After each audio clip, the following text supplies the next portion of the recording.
अस्सलाम dear students, आज हमारा complex number maths B course का लेक्चर नंबर 31 है और आज के इस लेक्चर में हम एक्सरसाइज 1.2 का क्वेश्चन नंबर 10 जो है, जो कि बहुत इम्पोर्टेंट क्वेश्चन है, तो क्वेश्चन नंबर 10 हम स्टार्ट करेंगे। लेकिन क्वेश्चन नंबर 10 को स्टार्ट करने के लिए स्टूडेंट्स आपको एक टॉपिक जो है स्टडी करना पड़ेगा, तो लिहाजा हम इससे पहले क्वेश्चन नंबर 10 से पहले एक टॉपिक को सीखते हैं। हमारा टॉपिक है applications of De Moivre's theorem. De Moivre's theorem तो आप सब जानते हैं, हमने इसको डिटेल में सीखा था, हमने इसका थ्योरम प्रूव भी किया था कि अगर हमारे पास कॉम्प्लेक्स नंबर है, उसकी कोई ना कोई पावर है, उस पावर को बाय डी मोइवरीज थ्योरम हम एंगल में लेकर जा सकते हैं। तो ठीक है, ये उसी डी मोइवरीज थ्योरम की एप्लीकेशन है एक हमारे पास। एप्लीकेशन क्या है मैं उसको पढ़ती हूँ, स्टेटमेंट हम रीड करते हैं। एक्सप्रेसिंग पावर्स, ठीक है, ऑफ कॉस थीटा और sine theta in a series of cosines और sines of multiple of theta. क्या मतलब हुआ इस बात का कि हमारे पास जो पावर्स होंगी, किसकी पावर होंगी, या तो कोसाइन की हो सकती है या फिर साइन थीटा की हो सकती है, इनकी कोई ना कोई पावर होगी। ठीक है, इसको एक्सप्रेस हम करेंगे इन अ सीरीज, ठीक है, एक सीरीज की फॉर्म में ऑफ कोसाइंस और साइंस। ठीक है, तो हम क्या यूज करेंगे, वो यूज इसके लिए हमने यूज करने हैं दो हमारे रिजल्ट जो कि हम ऑलरेडी सीख चुके हैं। 2 cos थीटा बराबर है x प्लस 1/x और 2 iota sine theta is equal to x minus 1/x। तो जिन स्टूडेंट्स ने मेरे पिछले लेक्चर सुन लिए हैं तो उनको ये रिजल्ट अच्छे से याद होगा। ठीक है, हमें जब हमारे पास एक कॉम्प्लेक्स नंबर होता है, ठीक है, उसका रेसिप्रोकल हम लेते हैं, चूंकि वो नेगेटिव एक साइन होता है, एक पॉजिटिव होता है, तो दोनों को जब हम ऐड करते हैं तो हमारे पास 2 टाइम रियल पार्ट आता है। ठीक है, कॉम्प्लेक्स नंबर का 2 टाइम्स रियल पार्ट हमें मिलता है। या अगर हम उसको दोनों को सब्ट्रैक्ट करते हैं, दोनों कॉम्प्लेक्स नंबर को माइनस करते हैं, तो हमारे पास जो इमेजिनरी पार्ट है उसका 2 टाइम आता है। ठीक है, और इसी तरह से हमारे पास क्वेश्चन नंबर 10 में बाइनोमियल एक्सपेंशन भी यूज होगी। तो स्टूडेंट्स, बाइनोमियल एक्सपेंशन हम लोग कर चुके हैं, जिन्हें नहीं पता तो उसके लिए यहाँ पे मैं बाइनोमियल एक्सपेंशन लिख दी है, तो आपने इसको अच्छे से समझ लेना है, बहुत ही सिंपल है। बाइनोमियल एक्सपेंशन क्या है, बेसिकली हमारे पास दो कोई से नंबर्स हैं q प्लस p। ठीक है, इन जनरल यहाँ पे बात करेंगे हम, q प्लस p कोई से दो नंबर हैं और होल पावर उसकी क्या है, n है। ठीक है, तो बाइनोमियल एक्सपेंशन के थ्रू इसको हम किस तरह से एक्सपैंड करेंगे, हम लिखेंगे, सबसे पहले हमने देखना है कि जो पावर है n है, यहाँ पे n से स्टार्ट हो रही है, तो यहाँ पे जो भी पावर होगी, आपका जो पहला कोफिशिएंट होगा, ठीक है, जब हमने पहला कोफिशिएंट लिखना है तो उस पावर को ध्यान में रखना है। अब यहाँ पे देखिए n पावर है, तो हम यहाँ पे कोफिशिएंट जब लिखेंगे, ठीक है, तो वो भी n से स्टार्ट करेंगे हम। तो हमारा सबसे पहला कोफिशिएंट होगा nc, तो 0 से स्टार्ट करेंगे। ठीक है, सबस्क्रिप्ट में क्या होगा, 0 होगा। तो 0 से स्टार्ट करते हुए हम किस तरह से लास्ट पे n तक ही जाएंगे, जो पावर होगी।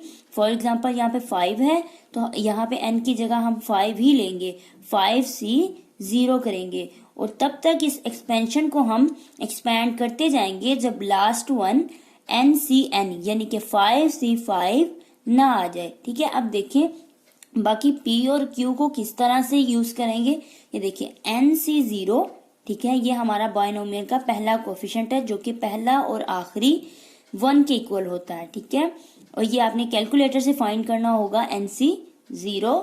उसके बाद इनमें से किसी एक की पावर को पहले आप यूज कर लें, p की पावर चाहे 0 रख ले या फिर आप पहले q की पावर भी 0 रख सकते हैं। तो मैंने यहाँ पे p पावर 0 ली है, ठीक है, और q पावर n माइनस 0। तो आपको पहला को ये जो है पूरा याद करना पड़ता है। ठीक है, उसके बाद इस पहले को ही देखते हुए हम आगे इसको इजीली एक्सपैंड करते जाते हैं। देखिए हमने क्या किया, NC 0, P power 0, Q power N minus 0। ठीक है, ये आपको याद है। देन नेक्स्ट हम इस पीछे वाले को ही देखते हुए मूव करेंगे। किस तरह से, अब NC 0 था, हमने 1 कर दिया। ठीक है, P पावर 0 थी, हमने 1 कर दिया। ठीक है, और Q की पावर N माइनस 0 था, अब हमने N माइनस 1 कर दिया। यानी कि यहाँ P की पावर बढ़ाते जाना है। ठीक है, आगे देखें तो P पावर 2 आ गई और Q पावर N माइनस 2 आ गई। ठीक है, यानी P की पावर हमने बढ़ाते जाना है एक एक करके, और Q की जो पावर होगी उसको 1 बाय 1 कम करते जाना है। ठीक है, और इन जनरल अगर इसको लिखा जाए NCR, ठीक है, P पावर R, जो यहाँ पे सब्सक्रिप्ट में NCR है, यही R P की पावर में होगा। ठीक है, और Q की पावर जो हमने कम करनी है वही यहाँ पे N माइनस R होगा। ठीक है, जहाँ पे यहाँ देखें, जैसे हमने यहाँ पे 2 लिया था, NC2, तो P की पावर भी फिर यहाँ पे 2 ही होगी, और जो हमने कम किया है वो भी N में से 2 ही कम किया है। ठीक है, इस तरह सो ऑन NCN, लास्ट हमारे पास जो होगा बाइनोमियल का कोफिशिएंट N तक ही जाएगा, क्योंकि पावर N थी, N से स्टार्ट करेंगे और N पे ही खत्म करेंगे। NCN, P पावर N और Q पावर 0, यानी N माइनस N। ये स्टूडेंट्स हमारे पास बाइनोमियल एक्सपेंशन है। तो अब इन चीजों को हमने जहन में रखते हुए अपनी एक्सरसाइज 1.2 का क्वेश्चन नंबर 10 और इसका आज हम पार्ट नंबर 1 देखेंगे। तो इंशाल्लाह बहुत ही इजी है और इम्पोर्टेंट क्वेश्चंस भी हैं। तो देखते हैं, हमारा पार्ट नंबर 1 है cos रेज 4 थीटा। जस्ट आपको इतना क्वेश्चन आएगा, सिंप्लीफाई दैट cos 4 थीटा। तो हमने इसको किस तरह से इसको करेंगे सॉल्व। तो हमें हमारे माइंड में होना चाहिए कि हमने डी मॉर्गेज थ्योरम की एप्लीकेशंस सीखी हैं। क्योंकि ये पावर है, पावर को अब हमने सीरीज में करना है। ठीक है, तो किस तरह से करेंगे, सबसे पहले तो स्टूडेंट्स हमने लेट करना है हमारा कॉम्प्लेक्स नंबर। लेट किया, x बराबर है cos theta plus aorta sine theta. ये हमारे पास एक कॉम्प्लेक्स नंबर है। दिस इम्प्लाइज, अगर इसका रेसिप्रोकल लिया जाए 1/x, तो किसके बराबर आता है, cos theta minus aorta sine theta. ठीक है, इसी तरह ही हमने सीखा है कि जब हम उसका रेसिप्रोकल लेते हैं तो दरमियान में साइन चेंज हो जाता है, पॉजिटिव से नेगेटिव हो जाता है। किस तरह से होता है ये हम डिटेल में सीख चुके हैं। तो इन दोनों इक्वेशंस को हम नाम दे देते हैं। ये हमारी इक्वेशन 1 है और ये इक्वेशन 2 है। ठीक है, अब हम नेक्स्ट चलते हैं। अब मैंने आपको स्टूडेंट्स कई बार ये चीज समझाई है कि देखिए नेक्स्ट स्टेप हमारा क्या होगा, वो हमें क्वेश्चन की स्टेटमेंट ही बता देती है। ठीक है, अब नेक्स्ट स्टेप पे हम मूव करेंगे, लेकिन यहाँ पे आपने गौर करना है कि अब हम इन दोनों को ऐड करेंगे या सब्ट्रैक्ट करेंगे। हमारे क्वेश्चन में जो है जिसको हमें प्रूव करना है वो क्या है, कॉज है, यानी कि रियल पार्ट है। तो हमने ये अच्छे से सीखा है। देखें, रियल पार्ट को हासिल करने के लिए हम दोनों को ऐड करते हैं। ऐड करेंगे तो रियल पार्ट मिलेगा ना। यहाँ पे हम माइनस नहीं कर सकते, क्यों, क्योंकि माइनस करने से हमें तो इमेजिनरी पार्ट मिलता है। हमने जो प्रूव करना है वो कॉज है, रियल पार्ट है। तो रियल पार्ट के लिए हम इन दोनों इक्वेशन को क्या करेंगे, ऐड करेंगे। तो हमारा नेक्स्ट स्टेप है adding equation 1 and 2। Adding equation 1 and 2, we have x plus 1/x बराबर है 2 टाइम cos थीटा के। अब दिस इम्प्लाइज, इसको रीअरेंज करके लिख लेते हैं हम, 2 cos थीटा बराबर है x प्लस 1/x। ठीक है, cos को हम लेफ्ट साइड पर ले गए। ठीक है, चूंकि हमें जो cos की वैल्यू, cos रेज 4 की वैल्यू को फाइंड आउट करना है, इसको हमने एक्सपैंड करना है। तो ये किसके बराबर है, ठीक है स्टूडेंट्स, तो अब दूसरी जो स्टेप नंबर 2 होगा इस क्वेश्चन का, पहले हमने देखा कि हमें रियल पार्ट चाहिए, हमने ऐड कर लिया।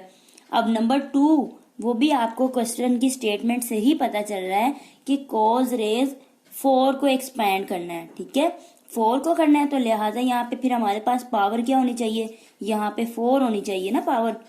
तो पावर 4 फिर हम बनाएंगे खुद से, ताकि हमारा ये सवाल बन जाए और राइट साइड पे हम उसको एक्सपैंड करते जाएं और पता चल जाए cos रेज 4 थीटा किसके इक्वल होता है। तो उसके लिए हम क्या करेंगे, टेकिंग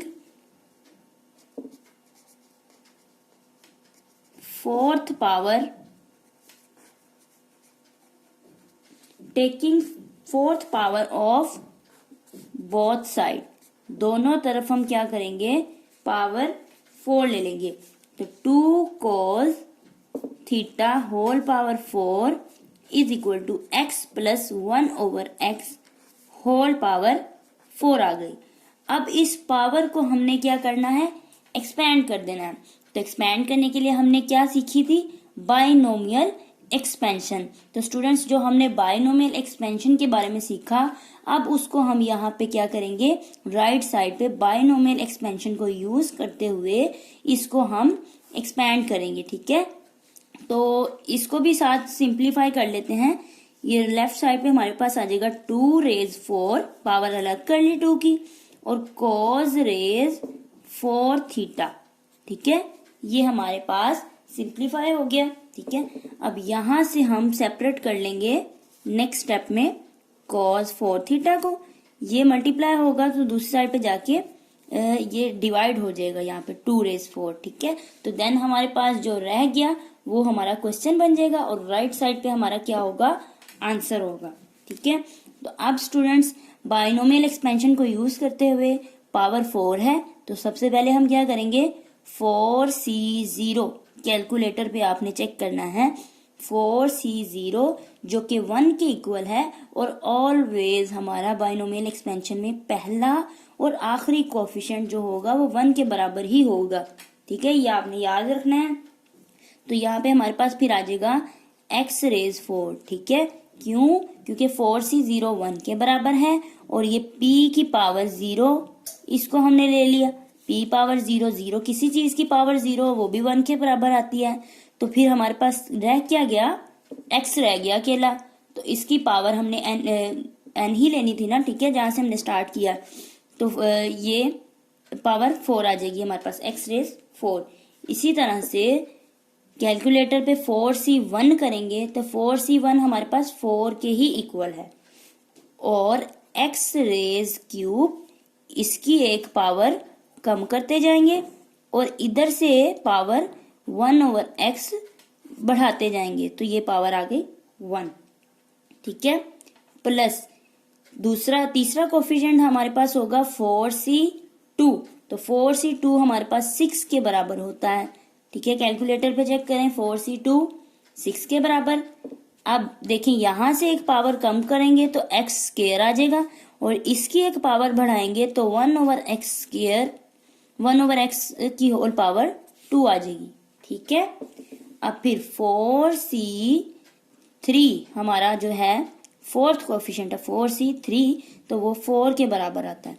इधर से एक पावर कम की तो x रह गया, 1/x की एक पावर बढ़ा दी तो यहाँ पे 3 रह गया। ठीक है, बाइनोमियल एक्सपेंशन स्टूडेंट्स बहुत इजी है, आपने इसको अच्छे से समझ लेना है।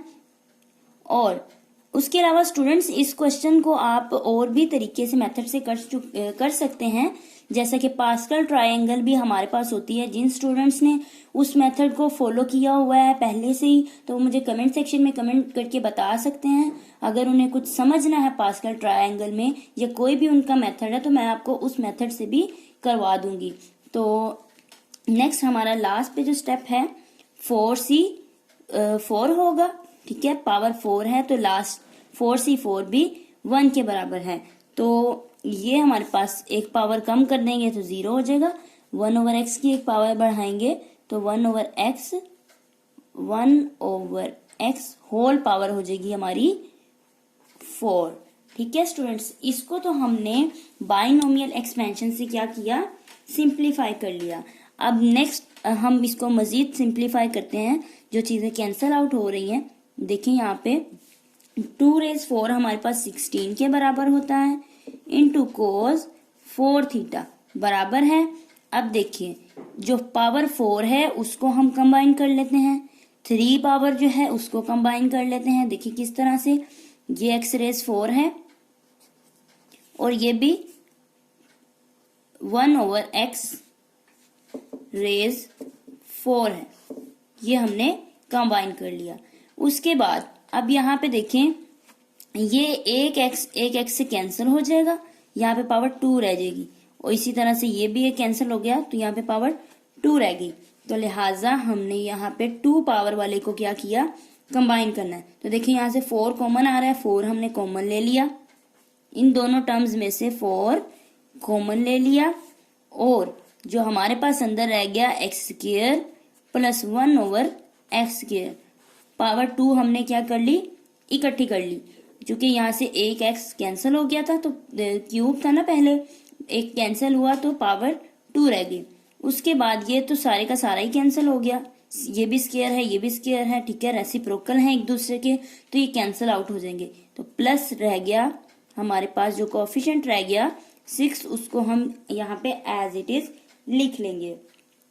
अब स्टूडेंट्स आपने यहाँ पे रिजल्ट यूज करना है, जो कि हम सीख चुके हैं, हमने एग्जाम्पल में इन जनरल बात की थी।